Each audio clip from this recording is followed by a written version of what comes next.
Hi everybody, welcome to our lecture for Chapter 1 from Money in Schools. It's on schools, values, and money. The introductory email and video that I sent out to everybody really said that Money in Schools is what I would call the best textbook on the market for school finance. I'm going to cover this book in depth. I'm going to cover everything there is to it and really give you a theoretical foundation for public school finance and, more importantly, why this really matters. My goal is that you get a great understanding of finance from this course and you can use this book as a resource. In order to do that, we have to go over the history and the foundation of schools and where they came from and how finance has impacted them. So, with the other books that are done in the class, there are no PowerPoints that are specific for this course. All of the presentations for this course are designed by me and are specific to the leadership needs of this program. I'll go over some of the more important information in the textbook, but I want you to know that everything that's being done here, I design the PowerPoints myself, and I want you to know that. That way you can see that I'm not pulling stuff directly from a book publisher.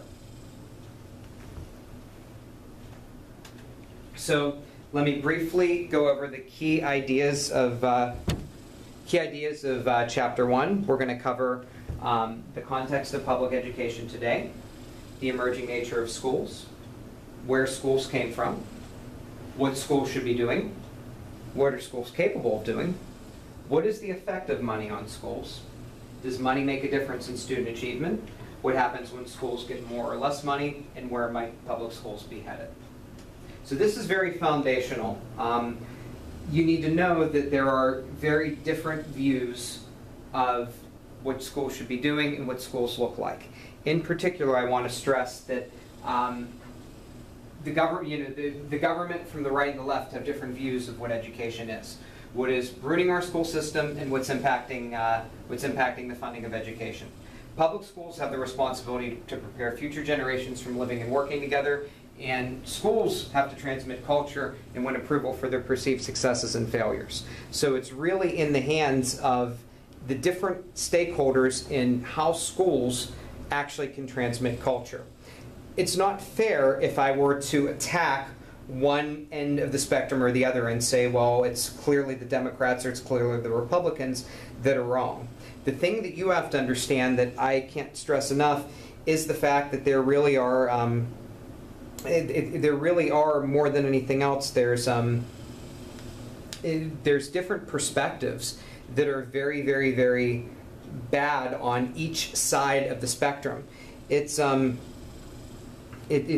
we look at schools and we look at what education is, and I always stumble on this because it's tough to say, you have to understand that our governmental system right now has radicals on each end of the spectrum. We're getting to the point where, and you can blame the media for this, I'm not preaching on this, but you have very few moderates. People are either far one way or far the other, and that's really hurting our education system because people have different beliefs. And one isn't right, one isn't wrong, but if the government was working together better, we wouldn't be having these problems. So try to keep that in mind. I don't want to critique or bother anything, but I do want to stress that. So what could come of this? Honestly, there's more pressures on schools to be efficient and effective for the good of students. There are more external factors. Schools aren't stable, and it's challenging to be involved in public education right now. School finance is in the middle of all of this because you can't have programs and you can't have instruction without money. Schools can't sustain without money. The system we have in this state can't sustain without money. So you need to keep this in mind as I present the material in this course in a fair manner. So to understand why some of this funding is used in schools, I need to give you the historical context and address the history of our school system. You can review it and make sure you can contextualize it when you're thinking about school finance issues, which is something that I want you to do. So, our first schools, and you'll learn that most of our education system really did originate in England, was this notion of this dame school. So this beautiful, wonderful picture I have is a picture of what a dame school looked like.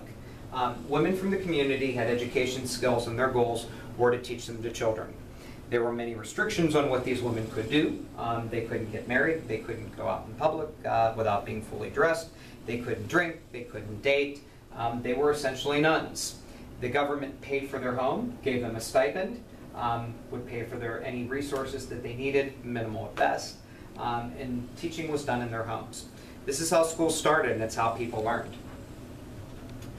Then we had apprenticeship programs. We can also relate these to the British education system, but it became a major component of the American education system after the Revolutionary War. Children were taught skills for trades by somebody who had mastered them. Who got to be the blacksmith? Who got to be the postal worker? Well, it was the eldest son of the person who was currently doing it. What if there wasn't an eldest son, or what if that eldest son died? Well, that would be passed on or passed down. If there wasn't one, then you would have to become an apprentice. You would have to learn off of somebody else. Children would learn at a very young age that they were going to be doing that trade. They knew 6 or 7 they were going to be blacksmiths, so they learned how to do it. They didn't get a well-rounded education. They became masters for craft or trade, and that's all that a child did in order to be successful. So, charity schools. Charity schools were funded by religious groups for poor children. So if kids couldn't afford to go to schools, the poor kids got academic skills in addition to religious education. So the religious institution would set up schools in a church, and they would then implement religion in the curriculum. Students would get clothes, they'd get a minimal education, but they would be exposed to religion. So this gave them competition for students that had access to education. So this still exists in our society. When we do mission trips, when we go down to give books to different countries or to visit different churches and to spread religion and to spread the Word of God, we're doing a similar thing to what happened in the United States and in Europe. The religious groups were saying, we'll give you an education and we'll give you some supplies, but in exchange, why don't you learn about God? And it's how religion is spread throughout the United States and throughout the world. So then next we had the town school. I would argue that this is really where local school districts came from and where we had school districts. Parents paid, they had a building plot. They set up teachers, they paid teachers who were in the community, kids would come to school and they would learn. The parents who were involved in the purchases and all of that stuff, well obviously those parents were your school board parents because they were the ones that were making those decisions, so they were the ones that would invoke school boards from the beginning. The moving school. Teacher traveled between towns and taught children for several months before moving on. In rural education, which, you know, I'm going to go over this a lot in this class, I'm going to say, like in Ohio, like in Oklahoma, like in Florida, like in Pennsylvania, like in Montana, I do comparative school finance. That's kind of my area of interest. So moving schools relate to that. So rural areas, people couldn't afford to keep a teacher. So the teacher would jump from area to area to area to area. Parents would pay them. They'd give them a quick and dirty, effective method. They'd get the bare necessities to function. Then they'd go on and they'd come back 3 months later or a year later and give them what they needed to be successful. District schools. This is the idea of a school district. Townships were divided into districts, and each district had its own school. Some had multiple rooms. Some were one-room schoolhouses, depending on the children. The school was part of the community. It grew, it was established there, other buildings were added onto it, but at this time, attendance was not required by law. And because of that, students came when they did. And when they were able to come, they came, they had education, it was wonderful, it was glorious, and when they couldn't come, they didn't have an education. So then we have the common school movement. This was the idea that schools existed to serve all students in a particular region, and all students need to go to school. That was compulsory education. However, this meant that, you know, if we didn't have enough resources, we just put all the kids in a room and taught them together regardless of age. So there can be strengths to that. At least they're getting an education. The negatives are, well, then maybe the older kids are teaching the younger kids, or are they really learning themselves? And we tried compulsory education, but it didn't work. Because there was still a reliance on factory work and agriculture, so we couldn't really use this movement, but it set the tone and it established it, which is important. Then we had the Latin grammar schools. Latin grammar schools prepared students for college through the studies of Latin and Greek. This came out of British education. This basically said that if a child was going to go to college in high school, they needed to learn Latin and Greek because those were the Romance languages. Purposes were academic and religion, but it would also prepare you to be a student as well. Think also about what learning looked like in these times. How would somebody learn? Well, they learn by just basically taking what somebody else had given them and copying it word for word. And that was supposed to be learning at the time. So the English grammar schools. These prepared students who needed formal education beyond elementary level but didn't plan to attend college. So instead of focusing on learning a different language and understanding how to read the great works of literature or even religion, we focused on math and English and military training, because these people needed to be citizens in society. They weren't going on to pursue college. Some schools did allow women to attend, but most were, boys club, men's only type of environment. The American Academy was there for students for college or business. There were elements of English grammar school and Latin grammar school in it. This is really what led to high school, because we were saying, okay, you can go on, you can go work in a factory, you can go have skills and get a job, or you can go to college. You can do both at the American Academy. This was the predecessor to the first high school. Instruction was in English and determined whether you wanted to go to college or whether you were going to go for direct employment. So you need to understand this. Because schools were set up this way, this is why schools are localized and local control still exists. I'm teaching this in a state that is a county-based system, meaning that most of the input is going to come locally and at the state level. I am living in a state that has 500 plus school districts that won't merge. Local control is everything there. I came from a state, Pennsylvania, that has local control also. They won't merge. We're going to look at localized control, how that impacts your ability to budget in schools, but you need to know the difference between what local control looks like, state control looks like, and federal control looks like. So what should schools be doing? Who determines what schools should be doing? I don't know. I think that's in the hand of the people that are in schools. Most people say schools should be focused on equality and social justice. Some say that it should be economic productivity, whatever that looks like. I fall into the economic productivity category. I think schools need to help people advance to whatever the next step is. I think also children need the best technology whenever they can get it, so that they know how to be professionals, and also to track them for whatever the next step is going to be. So our authors make a strong argument that some people believe schools should be doing nothing and others believe schools should be doing everything. This balance is everything, and it's what challenges our school system. There's very little common ground among parents and politicians on schools. The majority of politicians in the United States are for standardized testing. Unfortunately, too, the majority of parents in the United States are for standardized testing. The majority of educators and students are widely against standardized testing. However, it's the parents and the politicians who hardly agree that are agreeing on that are causing our schools to look the way that they look today. So this is the challenge in this class. Everybody feels like they make their own decisions on what schools should look like. You as a leader will now have your decisions highly scrutinized. They weren't before. That's a problem. We all have different perspectives from all sectors that are public and private, but it's going to be much, much, much different. And I think that's important, and I think it adds a dimension to this class that we wouldn't have had otherwise. So how does money impact schools?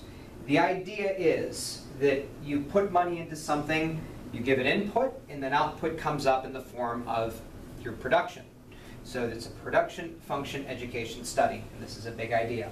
So does money have a measurable effect on student achievement? How can you prove it?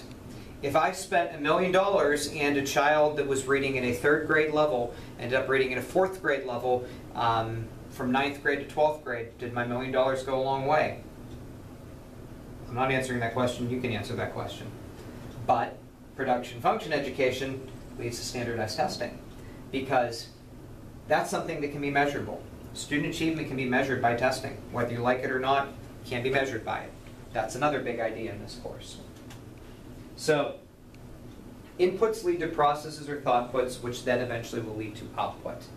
So a report called the Coleman Report focused on civil rights in schools and how we can make schools better. The big idea that came out of this was that you needed better teacher preparation and you needed higher achievers in classes with other students, inclusive classrooms, in order for other people to achieve their best. Also, Small class size has a very significant effect on achievement. You know how big of an argument that is in Florida right now, and it's going to continue to be. If somebody ends up watching this video 3 or 4 years down the line, they're still going to be arguing on class size. It's a huge argument in this state. But the Coleman report, over 50 years ago said class size was a big idea. Think about that and consider it. So what happens when schools get more or less money? Well, as a building principal, you need to know what to do when you receive more or less money. As a district leader, you do as well, but I would argue a building principal needs to know more what to do when they receive more or less money. Every dollar received is important, but schools, it's not likely that a school can make a dramatic change based on a funding opportunity. It can provide them with resources, which is a good thing. So when a school gets more money, it depends on what you do with it. When it does happen, most principals and districts spend the money immediately. It's a windfall, and they want to keep getting it, and they don't want somebody to take it away. If you don't spend it, you worry that it could be taken away. What happens then is temporary positions are created, or increased spending of technology or curriculum. It's rare. When it happens, don't expect it to happen. Let me caution you on something here, because remember, school finance, if you read my overview, school finance is my #2 interest. My #1 interest is human resources. When you spend this windfall on temporary positions, you are messing with the mind of a human being. You are giving them a job. You are telling them, this money is grant funded. You're here for this position. Anytime you can lose your job. People don't like that. If you get the windfall of money, you're better off spending it on technology or curriculum and using the general fund to pay your personnel. That's my advice. Do what you want with it. I found funding and using extra money for temporary positions is a bad thing. When schools get less money, then here's what struggles. Personnel and instruction, meaning that we can't hire another teacher, so we just increase our class size. Early childhood education, pre-K and kindergarten, always suffers. You can cut that. You can cut extra programs, after school programs. I'm big on early childhood education. This is where I think the money should be going. We all have different opinions on where the money should be going. This is where I want it. But I'm saying that, and it gets cut. Elective courses. I'm going to ask you later in this class, give you 10 courses, which one is the least important? I do it in every time I teach a finance class. Normally art comes in last. Take that for what you will. And extracurricular activities get cut too. We're going to talk about the ones that matter for school districts and the ones that can be cut and expendable. It's not anything that's not been proven by research. I'm not offending anybody by saying this.